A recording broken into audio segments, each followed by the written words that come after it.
Some apartments should never be opened. This one hasn't been cleaned since the old couple passed away. The dust kept growing. Then it started moving. Some would call it impossible. Mom would call it your fault. Standard cleaning methods were attempted. They failed. You were called. Destroy the nests and contain the infestation. The air is contaminated and your infiltration system won't last forever. Start cleaning, leave nothing behind. Suck it up.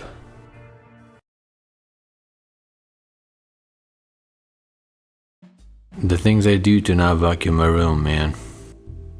What's up guys, it's Mr. Mook here. I don't know how original this idea of vacuuming your enemies is, but I think it's well executed here. So basically, this is a first-person shooter, right? Where your objective is to vacuum dust, you know, as you would expect. The lore behind this is that the dust accumulated in some rooms, and it accumulated so much and it grew so much that it actually came to life. And it created these dusties. Dusties are those beings made of dust. And they called you to get rid of them. So basically what you do is you shoot them down. Yeah, you shoot them with a gun. With a rifle and all that. Or I don't know what kind of gun this is. I'm not a COD fag or something, so I can't really tell you what gun this is, but it's a gun. So basically, you shoot the enemies, but you also have a vacuum cleaner, which you use to, well, this nigga is trash. Guess what? You guessed it, vacuum dust. So basically, you can find dust, actual dust in the background somewhere, some different places, but there's also, well, the dusties, which you fire your gun at, you kill them, and they'll leave dust particles. And as you vacuum those, or any dust particle, in exchange, you get bullets. So basically, it's a self-fulfilling cycle. The more you kill, the more bullets you get. So it's pretty great. I mean, it's, again, I don't know how original that is, but I mean, it's great. I think it's well implemented here.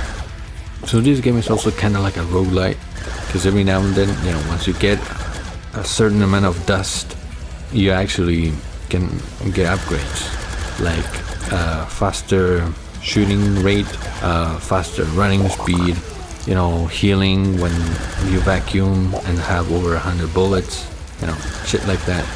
So it's pretty cool. As of now, in the demo version that's available on Steam, there are only 3 rooms available. And there are 2 difficulties, normal and hardcore. I enjoyed the game a lot, actually. But I think, you know, once you start to get a hang of how the game works and how the rooms work and what you're supposed to target first, you know, normal difficulty gets pretty easy, I think. When you die, you get to keep all the upgrades you get. So basically, once you're up to room 3, you basically have all the upgrades in the game. So basically, you're already very OP by the time you get to room 3.